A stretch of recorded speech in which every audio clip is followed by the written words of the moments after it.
자, 지난주에 이제 14장까지 했죠. 사무엘하 15장 할 차례인데요. 이제 다윗이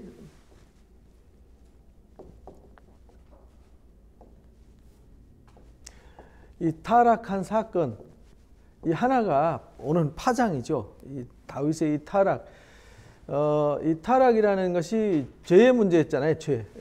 죄의 문제. 우리아의 아내 밧세바를 취하는 이 타락 사건으로 인해 가지고 다윗이 성경에서 늘 말하는 것이 죄를 지으면 이 총명이 떠난다. 이렇게 총명이 떠나고, 총명이 없어지면 뭐가 없어지냐면 지혜가 없다는 말은 분별력이 없어진다는 뜻이잖아요. 그래서 다윗이 계속 좌충우돌하는 모습을 보여줘요.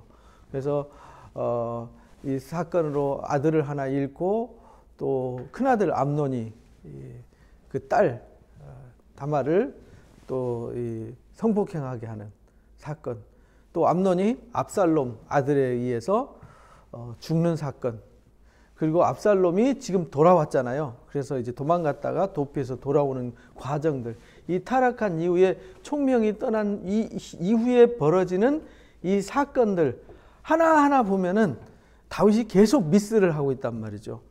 계속 이 사건들 통해서 보면은 다윗이 이전의 다윗이 아니에요. 이전의 다윗은 굉장히 총명했고 지혜로웠고, 그래서 매사에 분별력이 있어서 하나님 앞에 물어서 지혜롭게 어떤 일을 대처했는데,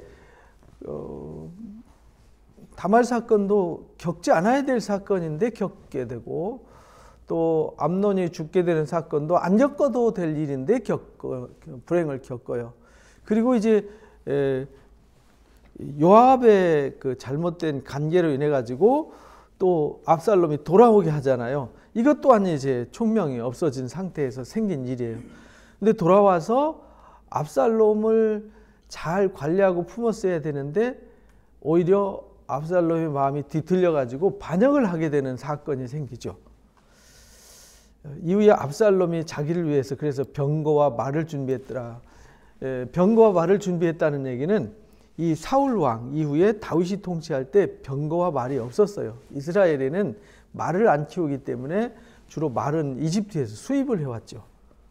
이제 나무나 목재, 석재 이런 거는 레바논 쪽에서 수입을 해왔고, 주로 말은 이제 이집트, 애굽에서 이제 수입을 해왔거든요.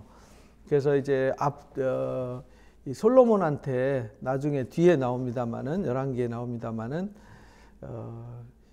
애굽의 병거를 의지하지 말라. 애굽의 말, 애굽의 병거 이런 걸 의지하지 마라. 근데 그런 걸 많이 사다가 전쟁 도구로 이제 사용을 하게 되죠. 왜냐하면 이 이스라엘 땅 자체가 말을 키울 만한 땅은 아니거든요. 그래서 말을 먹지도 않기 때문에 키우지도 않아요. 이 말은 전쟁용으로만 쓰잖아요. 근데 이스라엘은 소를 키우고 양을 키우고 염소를 키우는 것은 키우기도 하지만은 그것이 그들의 생존의 문제였잖아요. 양을 제사 드리고 잡아먹고 그 털을 깎아서 이제 옷을 만들어 입고, 또 염소 가죽을 벗겨서 천막을 만들고, 이렇게 이제 생존용으로 쓰였단 말이죠. 소도 고기 잡아서 먹고. 근데 말은 못 먹잖아요. 레위기 11장에 말은 되새김질을 하는데 쪽발이 아니잖아요. 발이 굽이 갈라지지 않았어요. 그래서 굽이 갈라지고 되새김질하는 것만 먹으라고 이제 레위기 11장 코셔법에 그렇게 정해놨기 때문에 말은 먹지도 못해요. 먹지도 못하는 말을 많이 키워봤자 그거 전쟁할 때 외에는 인력과 비용 투입해서 나오는 게 없잖아요. 그렇다고 어디 수출할 때도 없고, 오히려 이 애굽처럼 넓은 땅에 있으면은 키워서 대량으로 키워서 수출을 한다 치지만, 그래서 말을 두지 않았는데 최초로 이 압살롬이 병거와 말을 둔 사람이 되었어요. 그만큼 이제 전쟁을 이제 자기가 아버지를 대신해서 권력을 휘어잡을 준비를 하고 있었다.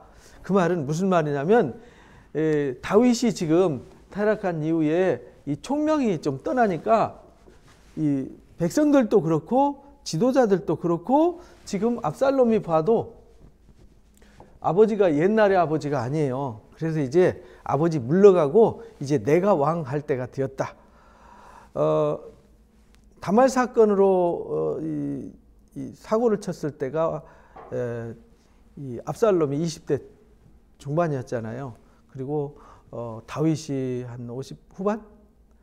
그리고 이제 3년 도망갔다가 돌아왔잖아요. 그러니까 한 4년 지났으니까 60대 초반, 중반쯤 이렇게 되는 그 나이였단 말이죠. 다윗이. 70대까지 왕하니까 얼마 기간이 남지 않은 때예요. 그러니까 나이는 먹었고 그러니까 아버지가 옛날 같지 않다. 이제 후계자가 본인이라고 생각한 거예요. 왜냐하면 암논 큰아들 죽었잖아요. 그러니까 이제 당연히 자기가 왕일 것이다 해서 미리 준비를 한 거예요.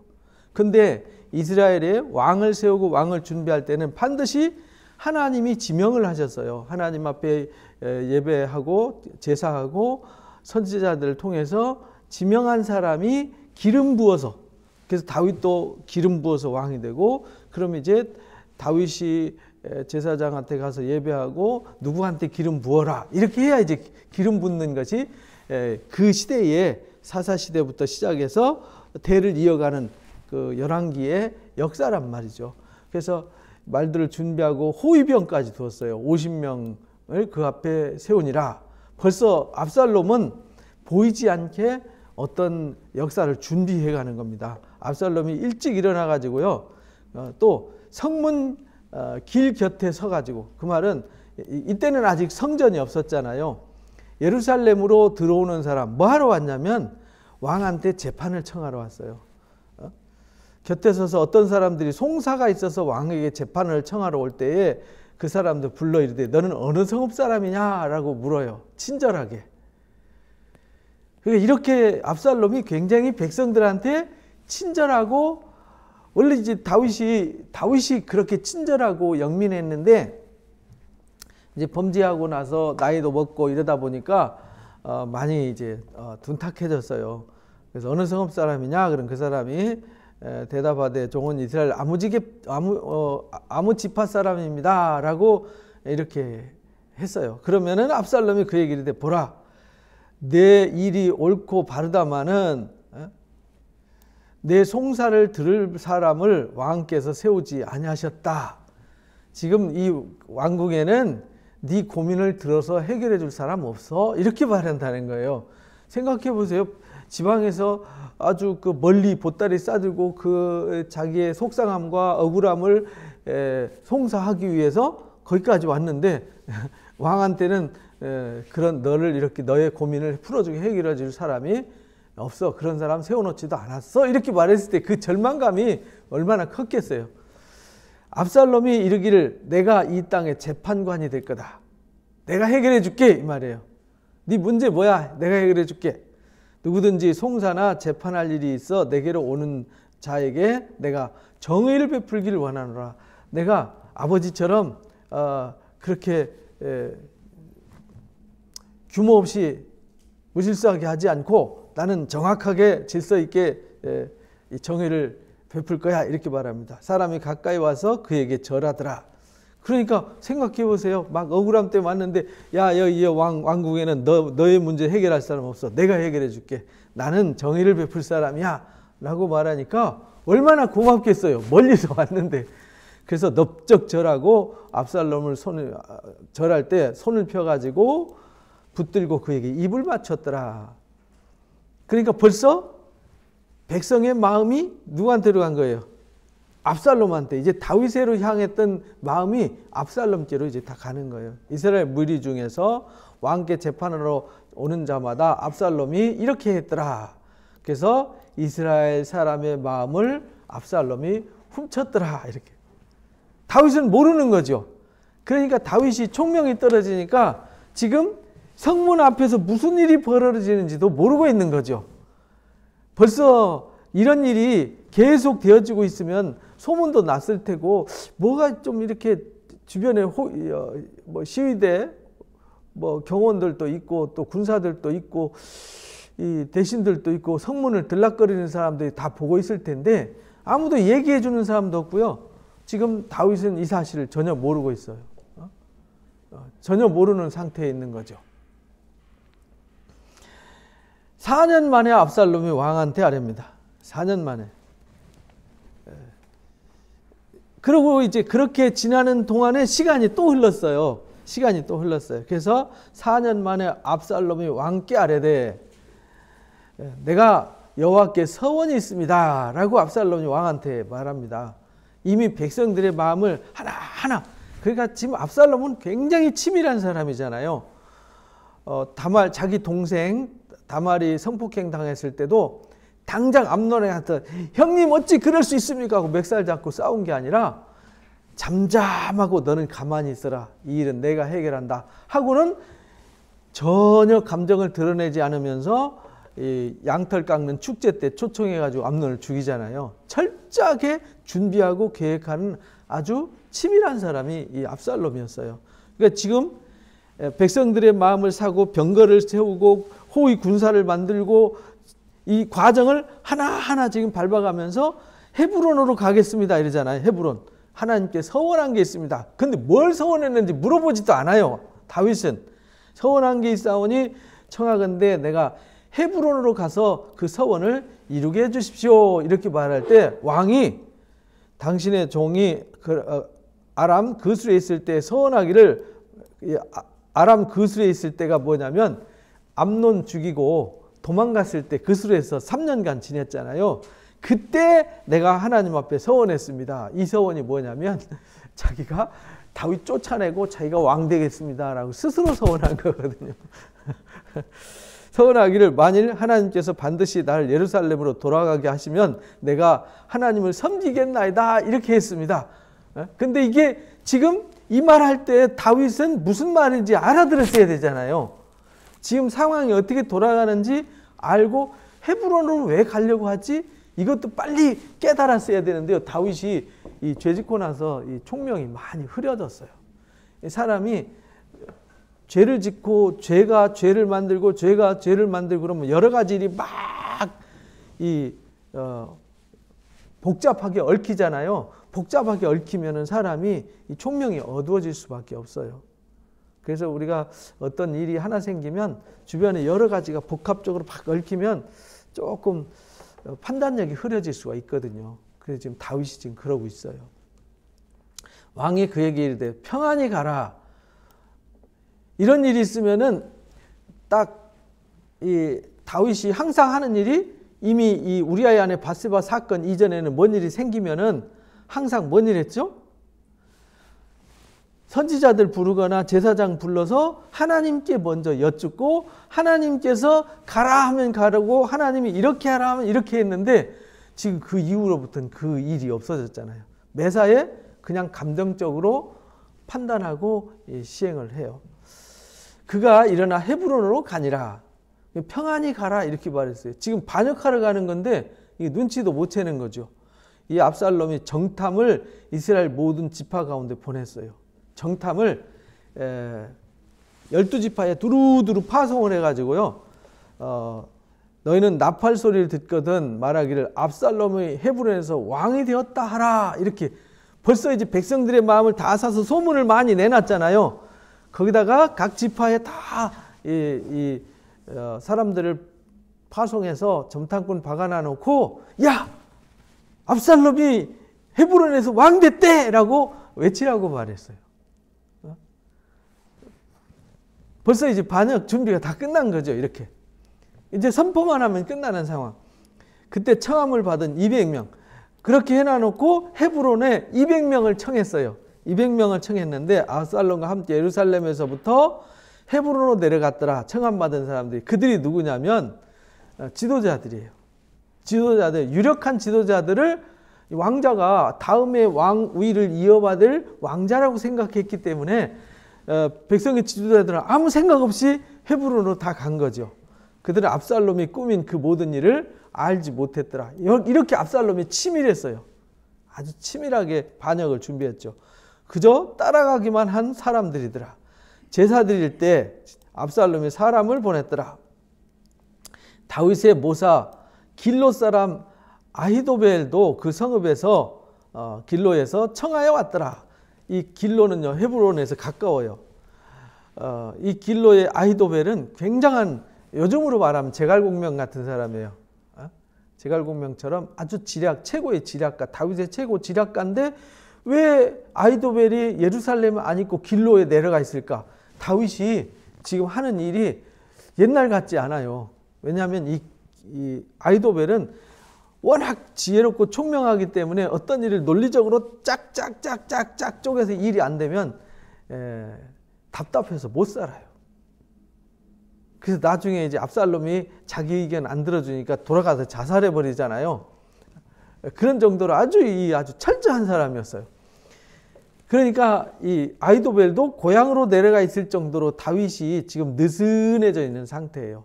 느슨해져 있고 총명이 흐려져 있고 지금 왕이 된 지가 시간이 이제 많이 흘렀잖아요. 30세에 왕이 돼서 이제 60대가 넘었으니까 30년이 넘었잖아요. 왕 돼서 30년 넘도록 통치하다 보니까 조금 이제 둔탁해진 상태죠. 이렇게 아히도벨까지 오니까 반역하는 일이 커졌더라. 반역하는 일이 커가며 압살롬에게로 돌아오는 백성이 많아지니라. 이 사람이 그렇잖아요.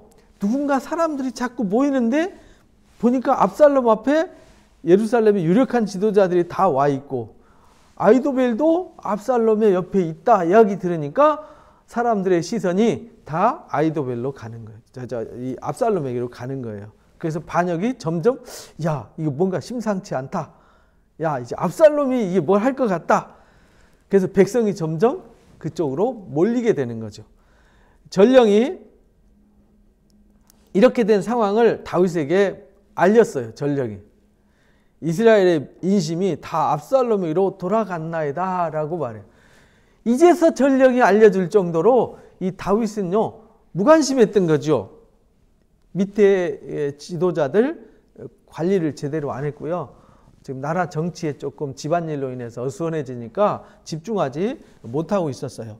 다윗이 예루살렘에 함께 있는 그의 모든 신하들에게 이르되 다윗이 이제 예루살렘에 있는 자기 신하들, 자기 항상 가까이 있는 사람들한테 말합니다. 일어나 도망가자. 벌써 이제 알아챈 거죠. 아, 반역이다. 이제 다윗이 이제서 눈치챈 거예요. 가서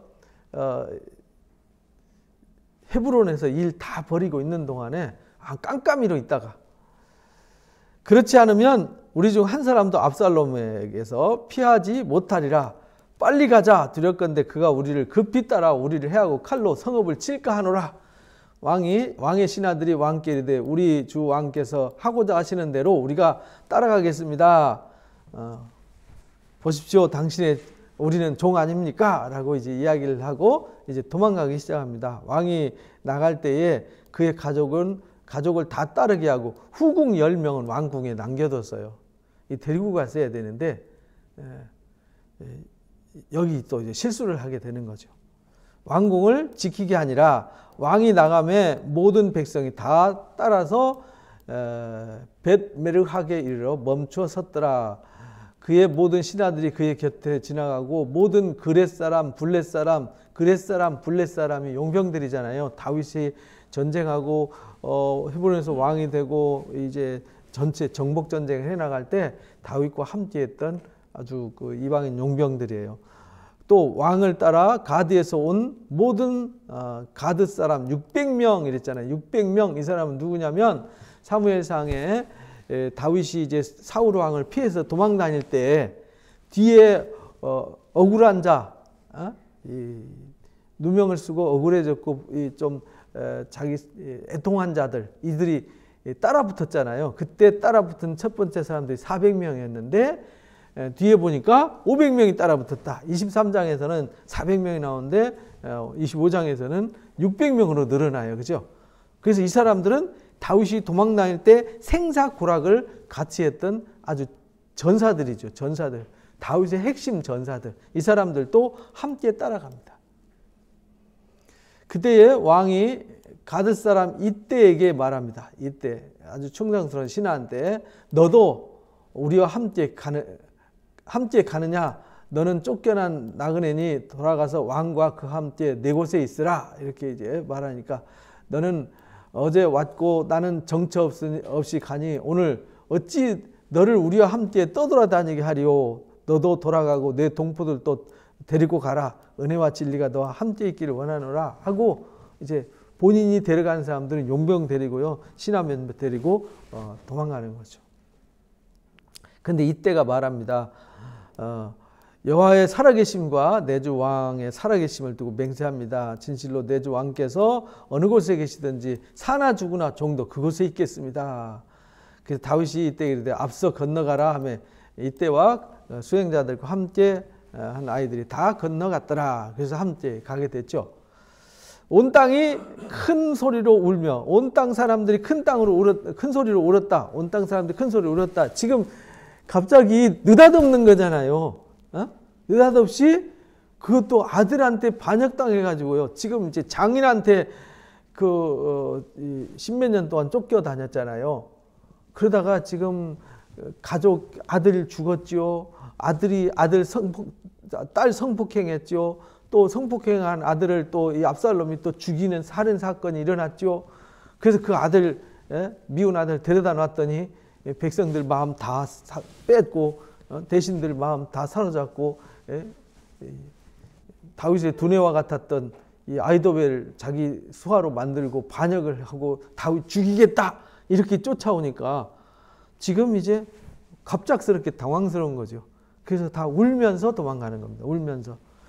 이때 이제 이 상황 속에서 쓴 시가 55편이에요. 시편 55편. 다윗이 시편 22편 두 사람이 무릎 꿇은 모습이잖아요. 그래서 이제 그 애통하는 시거든요. 애통하는 시.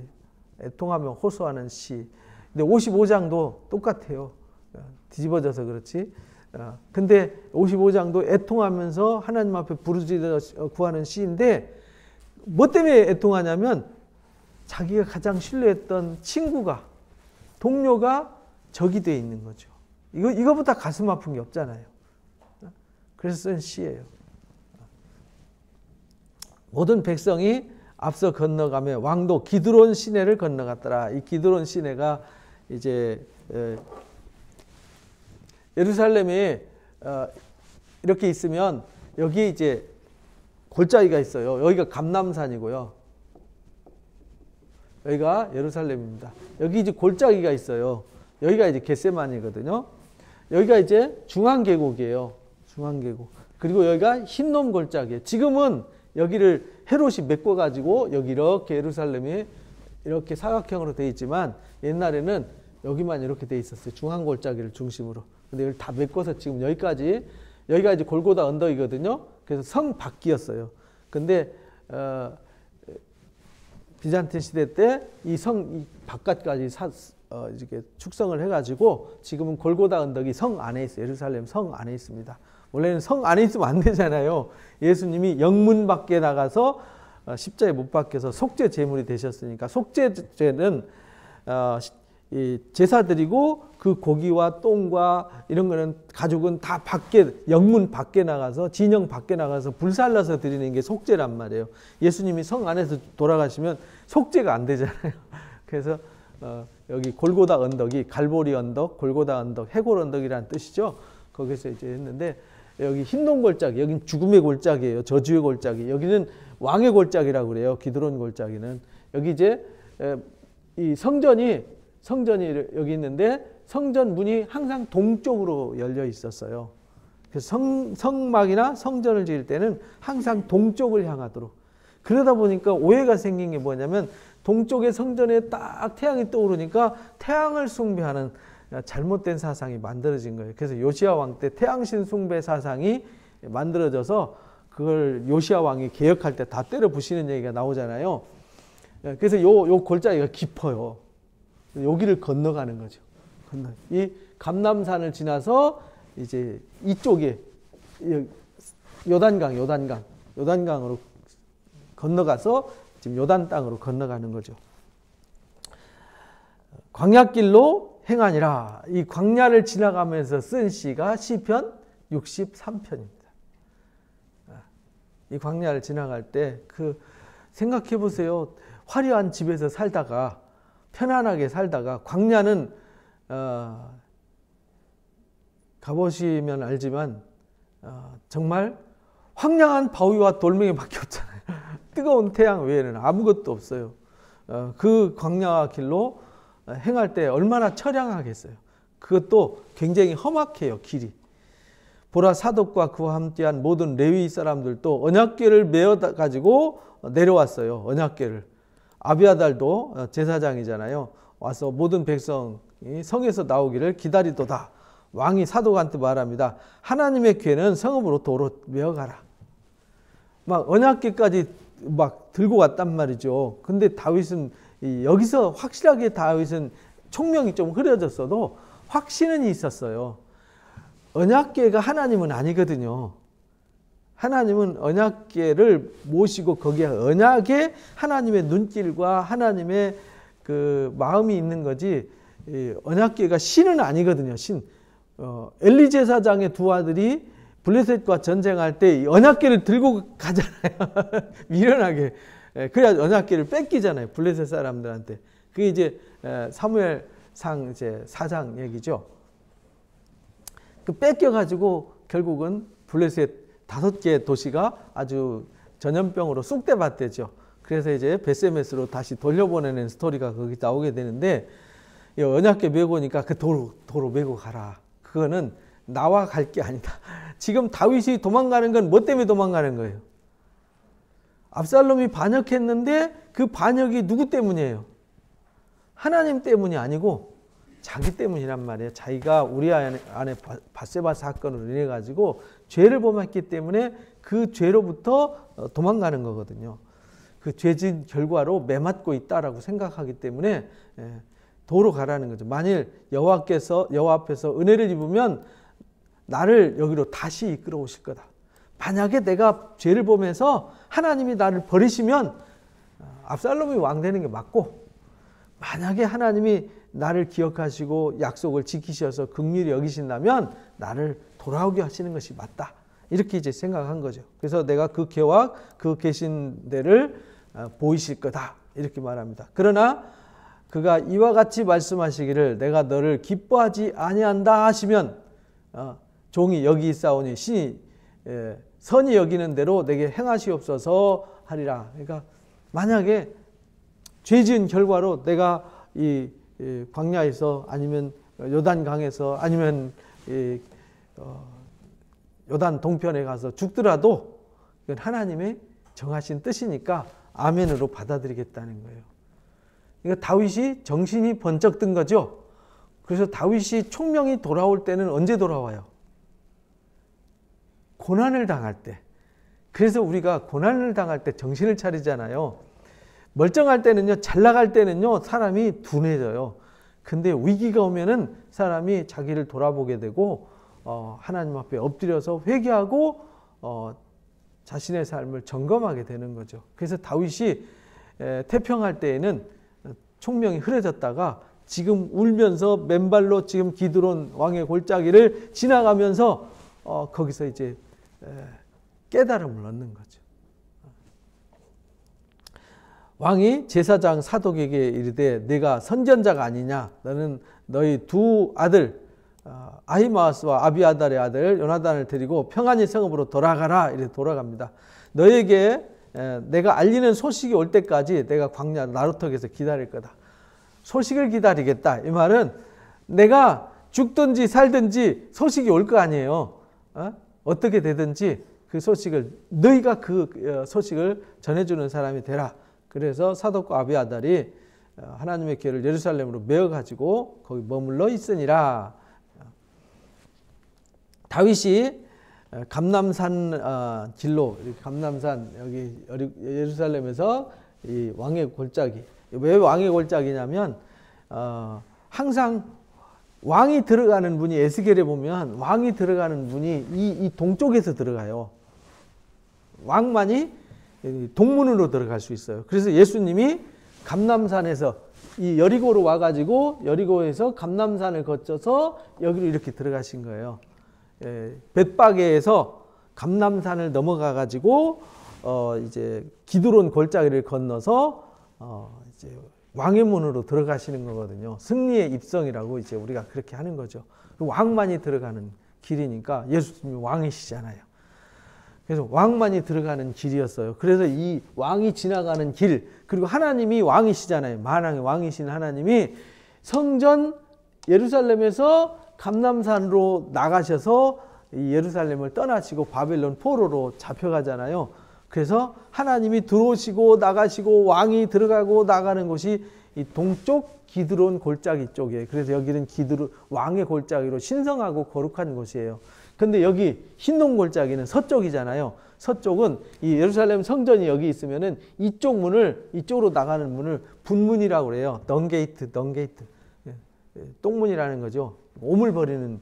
그래서 여기가 흰동 골짜기가 오물을 제사 드리고 죄를 버리고 오물을 버리고 하는 곳이에요. 근데 거기가 지저분하고 더러운 곳인데 거기에 우상을 숭배하는 신전들이 있었어요. 그래서 이 아하스 왕 때 보면은 거기에 자식을 불로 지나가게 하는 인신제사를 드리는 그런 곳이 여기 있었단 말이죠. 그래서 여기에 우상들은 음침하고 더러운 곳에 있잖아요. 깨끗한 데 안 있어요. 그렇죠? 시골에도 가면은 꼭 산의 계곡 골짜기 뭐 음침한 곳에 촛불 켜놔놓고 막 바위 틈 속에서 막 이렇게 귀신을 섬기고 이러잖아요. 귀신은 좀 음침합니다. 그래서 그쪽은 흰놈 골짜기는, 흰놈이라는 말은 이제 저주의 골짜기라는 뜻이에요. 하데스, 음침한 음부의 골짜기예요. 거기가. 그런데 여기는 감람산, 여기 왕의 골짜기로 지나가는 거죠. 감람산 길로 올라갈 때 여기서 여기로 올라갈 때 깔딱고개예요. 굉장히 가파릅니다. 우리는 반대로 이렇게 안 오고 예수님이 이쪽에서 이렇게 갔기 때문에 다행히 그 감람산에서 깔딱고개를 걸어서 내려갑니다. 눈이 오거나 비가 오면 미끄러워요. 근데 굉장히 가파릅니다. 다행히 그 깔딱고개를 걸어서 올라가지는 않습니다. 내년 5월에 갈 때 이제 가서 보시면 합니다. 그의 머리를 그가 가리고 맨발로 울면, 머리를 가린다는 얘기는요, 부끄러워서 머리를 가리는 거거든요. 맨발로, 맨발로 간다는 얘기는 갑자기 막 급하게 도망가는 거죠. 울면서 갑니다. 그와 함께 가는 모든 백성들도 자기 머리를 가리며 울며 올라갔더라. 그러니까 지금 곡소리 하면서 지금 지나가는 거예요, 여기를. 어떤 사람이 다윗에게 아뢰되 압살롬과 함께 모반한 자들 가운데 아히도벨도 있습니다 라고 다윗한테 얘기해줘요. 그러니까 다윗이 깜짝 놀라는 거죠. 왜냐하면 이 아히도벨이 대단한 사람이었어요. 다윗이 이르되 여호와여 원하옵건대 아히도벨의 모략을 어리석게 해주십시오 라고 기도하고 가요. 그게 지금 다윗이 이제 총명이 이제 돌아오잖아요. 고난을 당하니까 총명이 돌아와서 이제 어떻게 해야 될 것을 하나님 앞에 기도하고 또 언약궤도 안 가지고 오고 하나님의 뜻에 순응하겠다 하고 지금 이 아히도벨의 압살롬 편이 됐다 그러니까 그 모략을 어리석게 해주십시오라고 하나님 앞에 기도하는 모습을 보여줘요. 다윗이 하나님을 경배하는 마루턱에 이를 때에 아렉 사람 후세도 따라와요. 하나님의 총명이 돌아오니까요, 하나님이 돕는 사람도 보내주시잖아요. 그러니까 우리가 중요한 거는요, 예수님이 먼저 그의 나라와 의를 구하라. 그럼 모든 것을 더해 주신다. 이 말씀의 의미가 이제 무슨 말인지 이해가 되시죠? 그러니까 내가 하나님께로 돌아가면 하나님도 돌아오세요. 내가 하나님께 안 돌아오고 딴 데 가 있으면 하나님이 딴 데 가 있는 나와 함께 할 수 없어요. 왜? 딴 데란 말은 하나님이 없는 곳이잖아요. 하나님이 없는 곳이란 말은 교만한 곳, 오만한 곳, 자기 생각으로 악한 곳, 불의한 곳이잖아요. 그곳에 하나님 함께 하시면 하나님 불의를 조장하시는 하나님, 불의와 함께 하시는 하나님, 이런 하나님은 안 되거든요. 그래서 하나님 회개하고 돌아오는 사람들의 하나님, 이렇게 되는 거죠. 그래서 후세가 따라붙어요. 이 후세도 굉장히 지략가거든요. 다윗을 도와서 왼팔 오른팔 역할하는 아히도벨과 후세의 이제 모략 싸움이 시작되는 거예요. 여기서 다윗이 그에게 이르되 내가 만일 나와 함께 나아가면 내가 내게 누를 끼칠 거다. 너 함께 가면 누를 끼치는 거야. 너 오면 안 돼. 이렇게 말해요. 그러나 내가 만일 성읍으로 돌아가서 압살롬의 신하가 돼야 돼. 이렇게 말해요. 말하기를 왕이여 내가 왕의 종이니다. 전에 내가 왕의 아버지 종이었는데 이제 내가 당신을 왕으로 섬기겠습니다. 이렇게 하라고 다윗이 모략을 주어서 후세를 보내는 거예요. 그러면 내가 나를 위해서 누구의 모략? 아히도벨의 모략을 패하게 해주실 거다. 벌써 다윗이 이전 모습과 완전히 달라졌죠. 굉장히 총명하고 이제 어떤 일처리가 일사불란하게 하나님 중심으로 다시 돌아왔어요. 사독과 아비아달 두 제사장이 너와 함께 거기 있지 아니하냐? 내가 왕의 궁중에 무엇을 듣든지 사독과 아비아달 두 제사장 내가 부탁해 놨으니까 왕의 궁에서 뭔 일 생기면 그들한테 기별해라. 그럼 그들이 즉시 나한테 와서 소식을 알려줄 것이다. 이렇게. 그들이 두 아들 사독과 아히마아스, 사독과 두 아들 이제 곧 사독의 아들 사독의 아히마아스와 아비아달의 요나단이 그들과 함께 거기 있나니 너희는 듣는 모든 것을 그 편에 알려라. 그래서 다윗의 친구 후세가 예루살렘으로 돌아가 가지고요 압살롬에게 나아갑니다. 그리고는 다윗이 마르턱을 조금 지나니 무비보셋의 종 그러고 가서 지나가는데 다윗의 종 시바가 왔어요. 시바. 근데 그 종이 누구였냐면 무비보셋 요나단의 아들이죠. 두 다리를 저는 요나단의 아들. 종 시바가 안장 지은 두 나귀에 떡 200개와 건포도 100송이 여름과일 100개와 포도주 한 가죽 부대를 싣고 다윗을 맞이해요. 이 시바가요 굉장히 간교한 사람인데 지혜로운 사람이에요. 다윗이 지금 도망가잖아요. 그럼 압살롬한테 붙어야 되잖아요. 근데 지금 다윗한테 지금 붙어서 지금 거짓말을 해요. 거짓말을. 왕이 시바에게 이르되 내가 무슨 뜻으로 이걸 가져왔냐? 그렇잖아요. 지금 압살롬한테 붙어야 되는데 다 백성들이나 대신들이 압살롬한테 붙었잖아요. 근데 이 친구는 다윗한테 붙었단 말이죠. 어떤 의미로 가져왔냐? 그러니까 시바가 이르되 나는 이르되 나귀는 왕의 가족이 타게 하고 떡과 과일은 청년들이 먹게 하고 포도주는 들에서 피곤한 자들이 마시게 하려고 합니다. 그래서 왔습니다. 이르되 내 주인의 아들은 어디 있냐? 내 주인의 아들 무비보셋 성기라 그랬잖아요. 이 사울의 모든 재산, 요나단의 모든 재산을 무비보셋한테 주고 그 모든 재산을 관리하는 관리인으로 이 시바를 세워줬거든요. 근데 이 시바만 딸랑 도망왔단 말이죠. 도망와가지고 지금 다윗한테 지금 이렇게 하는 거예요. 그러면서 네 주인 어디 갔냐? 무비보셋 어디 갔냐? 그러니까 시바가 예루살렘에 있는데 그가 말하기를 이스라엘 족속이 오늘 내 아버지의 나라를 내게 돌리리라 하나이다. 그도 마음이 변했습니다. 라고 말하고 거짓말하고요. 다윗의 편에 섭니다. 참 묘한 일이죠. 왕이 시바에게 이르되 무비보셋에게 있는 것이 다 내 것이니라. 그러니까 다윗이 여기서 선포를 해버려요. 무비보셋에 있는 재산 다 네 거야. 그러니까 사실은 시바는 그 엄청난 사울 왕과 요나단 집안의 모든 재산을 자기 것으로 만들기 위해서 와서 도와준 거예요. 근데 다윗은 그걸 잘 모르잖아요. 다윗이 아직은 총명이 완전히 돌아오지 않았어요. 이게 속아 넘어가는 거죠. 그런데 중요한 거는 그렇게 했지만 다윗한테 중요한 건 지금 뭐였냐면 이 군사들이 먹을 것이 없었고요. 위기 속에 갑작스럽게 도망오니까 근데 시바가 고마운 거죠. 근데 나중에 이 사실을 알고도 시바를 문책하지 않아요. 오히려 그걸 인정해줘요.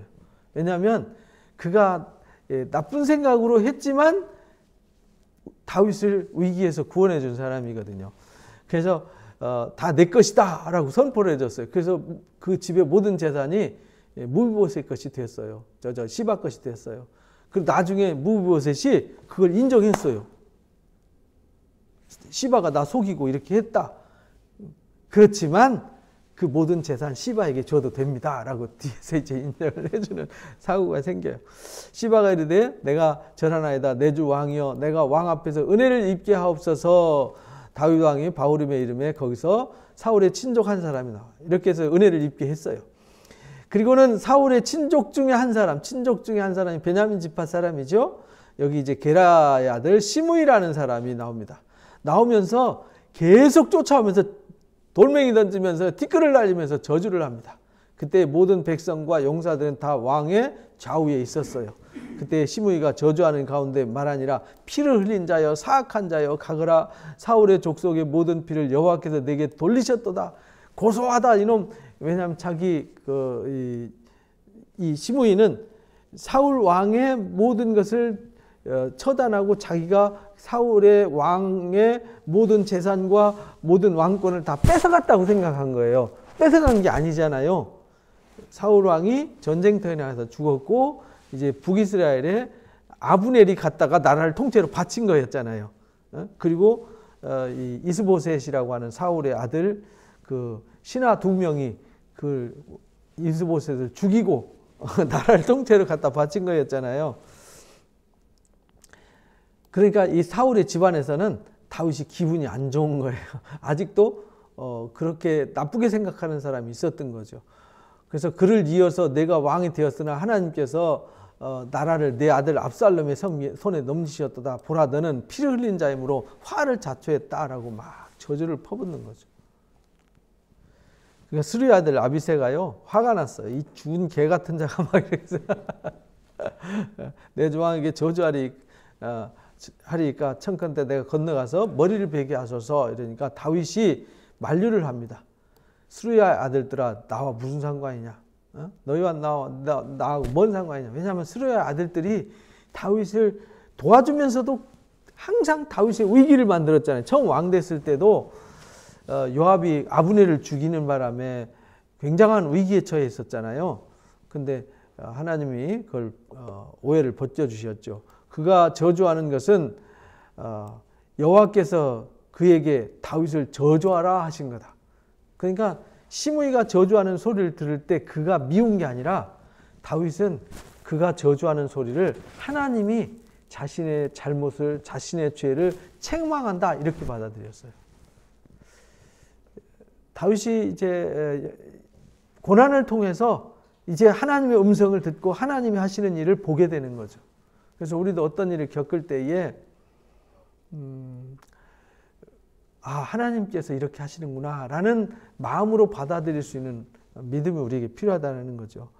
내가 어찌하여 그리하였느냐 할 자가 누구겠느냐. 다 내가 죄지어서 내 죄 때문에 아들들이 죽고 내 죄 때문에 딸이 잘못되고 내 아들이 반역하고 이런 사건이 생기는 거다라고 생각한 거죠. 다윗이 아비새와 모든 신하들에게 이럴 때 내 몸에서 난 아들도 내 생명을 해하려고 달라드는데 이 베냐민 사람은 오죽하겠냐 이렇게 말합니다. 여호와께서 명령하신 것이니 그가 저주하게 내버려둬라. 저주하게 내버려둬라. 욕 들으면 듣겠다. 죽으면 죽겠다. 욕 들으면 듣겠다. 다윗의 마음이 이랬기 때문에 하나님이 이뻐하신 거예요. 다윗이 의롭고 인간적으로 도덕적으로 뭐 완벽해서 하나님이 사랑하신 게 아니에요. 모든 사람들은 다 사악하고 부족합니다. 그러나 다윗의 마음이 이랬어요. 그래서 마음이 하나님 보시기에 이뻤던 거죠. 혹시 여호와께서 나의 원통함을 감찰하시리니 오늘 그 저주 때문에 여호와께서 선으로 내게 갚아주실 거다. 그러니까 하나님이 매를 때리면 맞겠다는 거예요. 내가 매를 때릴 때 아멘으로 받아들일 때 하나님이 불쌍히 여겨서 나한테 선을 베푸시지 않겠느냐. 다윗과 그의 추종자들이 길을 갈 때에 시므이는 비탈길을 따라가면서 아주 돌멩이 던지면서 끝까지 안 보일 때까지 먼지를 하면서 저주를 합니다. 지독한 놈이죠. 나중에 이제 솔로몬에 의해서 징계를 당하죠. 왕과 그와 함께 있는 백성들이 다 피곤해 한 곳에 이르러 쉬고 있었어요. 압살롬과 모든 백성들이 예루살렘에 이르고 아히도벨과 그 함께 이르렀더라. 이제 예루살렘에 이르렀으니까 압살롬이 이제 왕이 된 거죠. 그리고 후세가 압살롬에게 이제 15장 끝에서 이제 후세가 압살롬에게 가서 신하가 되라 그랬잖아요. 거기 가서 왕한테 말합니다. 왕이여 만세, 왕이여 만세 하니까 압살롬이 후세에게 이릅니다. 내가 친구를 후대하는 것이냐? 야, 왜냐하면 다윗의 친구였거든요. 후세는 아주 오른팔 역할하는 친구인데 배신하고 자기한테 서는 게 자기도 배신했으면서 배신한 사람을 조금은 이해가 안 되는 거죠. 어떻게 야, 너 너 아버지 친구였는데 어떻게 너 그렇게 쉽게 배신하고 나한테 올 수 있냐 이 말이에요. 내가 어찌하여 내 친구와 함께 가지 아니하였느냐? 다윗과 함께 가지 아니하느냐? 후세가 압살롬한테 말합니다. 그렇지 않습니다. 내가 여호와와 이 백성 모든 이스라엘의 택한 자에게 속하여 그와 함께 있을 것입니다. 나는 왕한테 있는 게 아니라 백성을 위해서 있는 자입니다. 아주 이게 그럴듯한 말로 이제 이게 지혜죠, 지혜. 왜냐하면 압살롬의 마음을 움직이고 압살롬의 마음, 이 아히도벨의 모략을 막아야 되니까. 내가 이제 누구를 섬기리까? 그의 아들이 아니니까 내가 전에 왕의 아버지를 섬긴 것 같이 왕을 섬기겠습니다 라고 충성 맹세를 해요. 압살롬이 아히도벨에게 이르되 너는 이제 어떻게 해야 할지 지략을 가르쳐줘라. 이제 내가 이제 예루살렘 왔는데 이제 어떻게 해야 되니? 라고 물으니까 아히도벨이 모략을 가르쳐 주는데 대단해요. 왕의 아버지가 남겨두고 한 왕궁을 지키게 한 후궁들 있잖아요. 10명. 그들과 더불어 동침하소서. 이게요, 옛날에는 남의 나라에 쳐들어가서 왕궁을 정복하잖아요. 그러면 거기에 후궁들 있잖아요. 후궁들과 동침하는 게 이 왕의 왕통을 짓밟아버리고 자기 왕의 권위를 회복하는 하나의 절차로 인식을 했어요. 그러니까 지금 압살롬도 당신이 왕이 됐음을 온 천하에 선포하려면은 이렇게 해야 됩니다 라고 가르쳐 준 거예요. 더불어 동침하십시오. 왕의 후비들이면은 다윗의 후비면은 압살롬한테 누구예요? 엄마 꼴 되는 거잖아요. 서모가 되는 거잖아요. 그죠? 그러니까 그리하면 왕께서 왕의 아버지를 미워하는 바 됨을 온 이스라엘이 들을 겁니다. 이 말은 무슨 말이냐면 그렇게 하면은 아버지와 아들 사이가 이걸로 끝! 이렇게 된다는 거죠. 그래서 왕비들을 취하면은 이미 이전 왕과는 관계가 끝나는 거거든요. 근데 여기는 아버지의 아내를 취해서 동침했기 때문에 이건 율법에도 어긋나는 일이거든요. 이 레위기 20장에는 이런 자는 죽여라 이렇게 율법에 정의를 내렸거든요. 이건 있을 수 없는 일이다. 그런데 지금 이거는 왕이기 때문에 그렇게 해야 된다. 아히도벨의 모략을 써서 다윗이 돌아올 수 없고 다윗과 압살롬이 화해할 수 있는 길을 아예 쫙 끊어버린 거예요. 그래서 이 모략이 대단하다는 거예요. 만약에 이렇게 안 했으면은 서로 아들아 아버지 이렇게 하면은요 도대체 이 나라가 압살롬의 나라인지 다윗의 나라인지 이제 혼돈스럽잖아요. 그래서 압살롬의 나라를 세우려면은 선을 딱 그어서 명확하게 해야 된다. 이걸 가르쳐 준 거예요. 왕과 함께 있는 모든 사람의 힘이 더욱 그러면 강해질 겁니다. 그 말은 이제 돌아올 수 없는 강을 건넜구나. 그러니까 우리가 압살롬을 섬길 수밖에 없구나. 이렇게 아히도벨의 모략을 짜준 거예요. 이에 사람들이 압살롬을 위하여 옥상에 장막을 쳤더니 그 후궁들과 더불어 동침했더라. 이 말씀은 12장에 나단이 다윗을 책망할 때 100주의 내 아내들이 이렇게 성폭행 당할 거다. 우리 아내 밧세바 성폭행했듯이 네 아내들도 이렇게 될 거다라고 예언했는데 이렇게 됐잖아요. 자기 아들한테. 야, 이거 있을 수 없는 일이죠. 그러니까요, 다윗의 삶은 너무 쓰라리고 아픈 삶이에요. 사람들이 다윗 그러면 위대한 왕 이렇게만 생각하지만 사실은요, 가장 슬프고 가장 고통스럽고 인간의 가장 고뇌가 많이 담겨진 인물 중에 하나가 다윗입니다. 성경 역사 중에, 인류 역사 중에서 이렇게 고난을 당한 왕은 존재하지 않았어요. 정말 슬픈 왕이죠. 자식한테 이렇게까지, 자식이 자식을 죽이고 자식이 자식을 강간하고 자식이 아버지를 반역하고 장인이 평생 쫓아다니고 또 자식이 자기 아내들을 백주 대낮에 온 이스라엘 백성 앞에서 성폭행하고, 이거 있을 수 없는 일이잖아요. 다윗은 너무 아픈 사람이에요. 그럼에도 불구하고 다윗은 하나님 원망하고 떠나지 않았어요. 그래서 위대한 거죠. 그때 아히도벨이 베푸는 계략은 사람이 하나님께 물어서 받은 뭐와 같아요? 말씀과 같아요. 그만큼 완벽했다는 거죠. 대단했다는 거예요. 아히도벨의 모든 계략은 다윗에게나 압살롬에게나 그와 같이 여겨졌더라. 그러니까 항상 아히도벨이 베푸는 모략은 제갈공명처럼 아주 굉장했어요. 아무리 조조가 똑똑해도요, 제갈공명을 당하지를 못했잖아요. 예? 그래서 아히도벨이 또 압살롬에게 이릅니다. 내가 사람 12,000명을 택하게 해 주십시오. 오늘 밤에 일어나서 다윗을 추격해가지고 숨통을 끊어버리겠습니다. 이게 아히도벨의 모략이에요.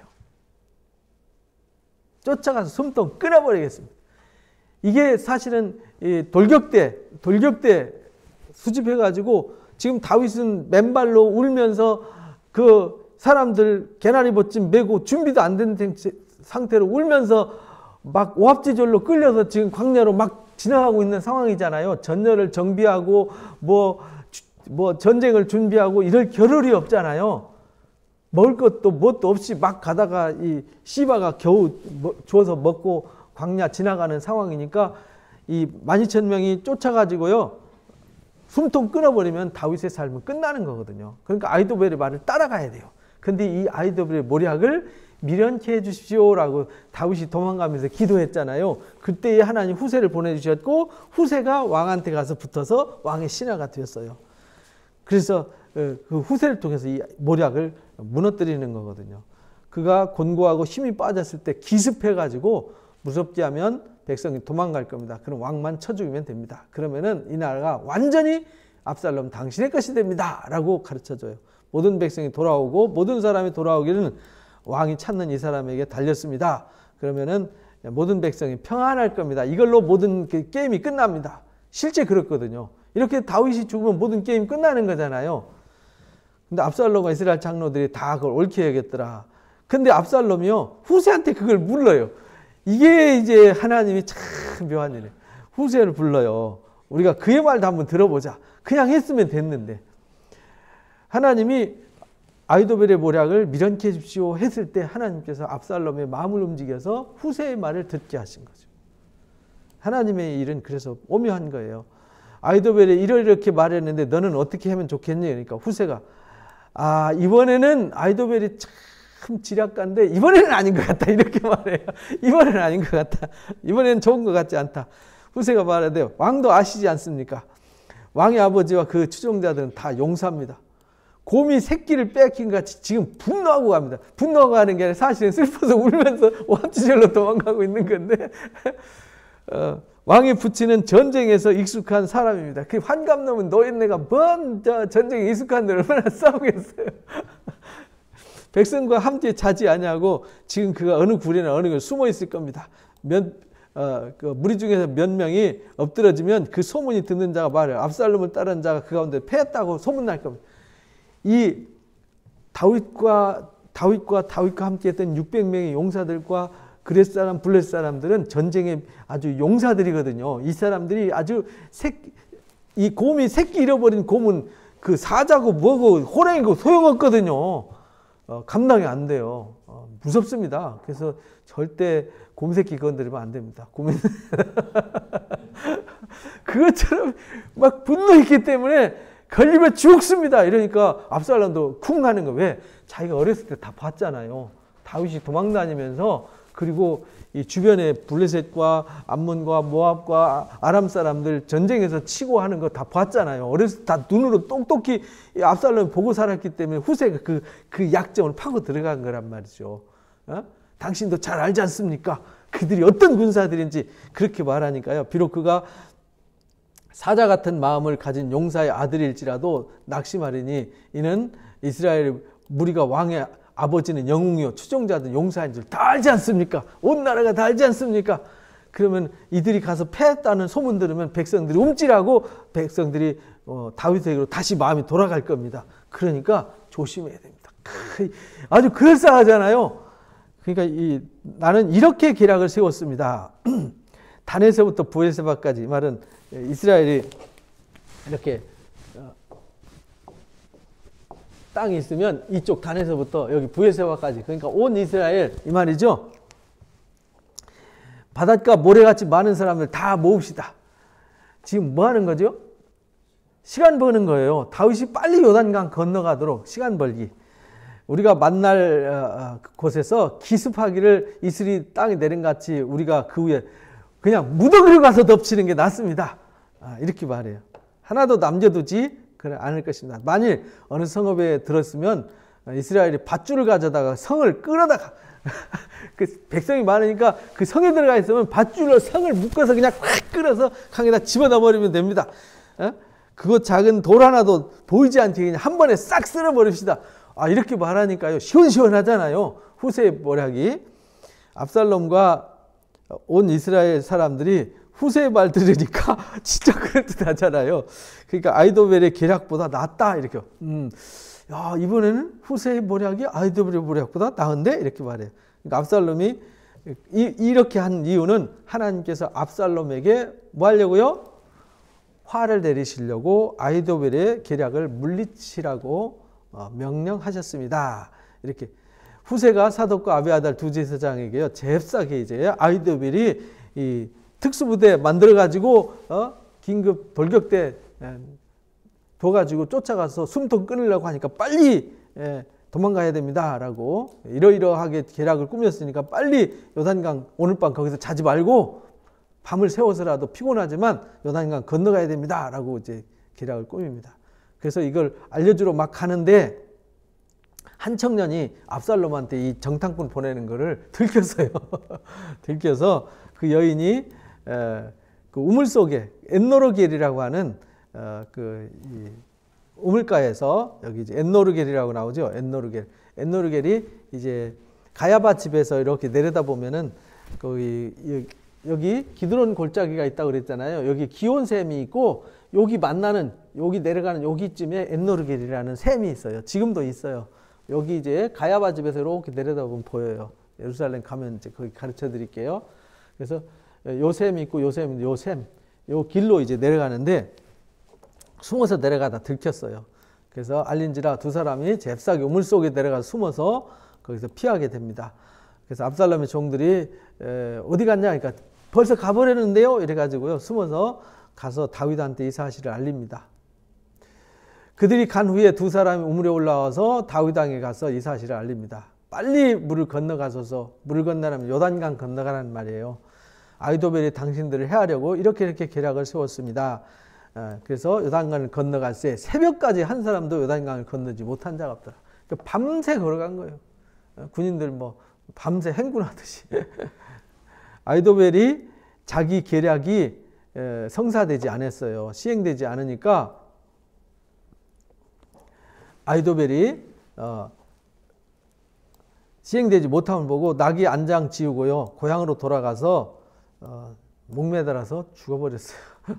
이만큼 아히도벨이 아주 대단한 지략가였어요. 그런데 이게 안 됐다고 자존심 상해서 죽은 게 아니라 어차피 본인이 이 계략이 안 되면 본인은 반역자로 어차피 처단돼요. 그래서 더 이상 밀어놓고 희망 없다. 그래서 자살해버린 거예요. 이에 다윗이 마하나임에 이르렀고 압살롬은 모든 이스라엘과 요단을 건넜더라. 그래서 여기서부터 전쟁이 준비가 되고 시작되는 거예요. 그래서 압살롬이 아마사를 요압 대신 군 지휘관 삼았고요. 또 압살롬이 길앗 땅에 이제 진치게 되죠. 이스라엘과 이제 싸우려고. 후세의 전략대로 군사를 몽땅 모아가지고 전쟁하러 가는 거예요. 근데 광야를 건너서 요단강을 건너서 요단강에 가서 요단강 건너서 이제 이 길앗 땅에서 전투를 하잖아요. 근데 그쪽 지역은요, 이쪽 지역과 달라요. 그래서 전투할 때 이쪽이 불리할 수밖에 없어요. 그래서 상수숲에서 전쟁을 하거든요. 근데 거기서 다윗이 대승을 하게 되죠. 그 이야기는 다음 주에 하겠습니다. 기도하고 마치겠습니다. 감사합니다. 귀한 시간 허락해 주셔서 오늘도 귀한 말씀을 함께 나누었습니다. 우리가 하나님 앞에 죄를 범하면 우리가 총명이 어두워진다는 것 다윗을 통해서 보여주시고 증명해 주셨습니다. 그러나 하나님께 회개하고 전심으로 하나님께 나아가면 하나님은 항상 하나님을 찾는 자의 편이고 하나님 사랑하는 자의 편이고 하나님의 그늘에 피하는 자들에게 하나님의 함께하심을 보여주시고 증명해 주셨습니다. 우리도 이 땅 살아가면서 많은 일들이 있지만 세상에 우리 편은 아무도 없습니다. 다 사람은 이기적이고 탐욕적이라서 자기밖에 모르는 악한 존재들밖에 없습니다. 우리가 피할 곳, 우리가 의지할 곳, 우리가 신뢰할 곳은 하나님밖에 없음을 온전히 믿고 다윗처럼 전심으로 하나님을 의지하여 늘 평강의 길로, 의의 길로, 쉴만한 물가로, 푸른 초장으로 인도받는 의의 삶이 되게 하여 주옵소서. 감사하며 예수님의 이름으로 기도합나이다. 아멘. 고맙습니다. 수고하셨습니다.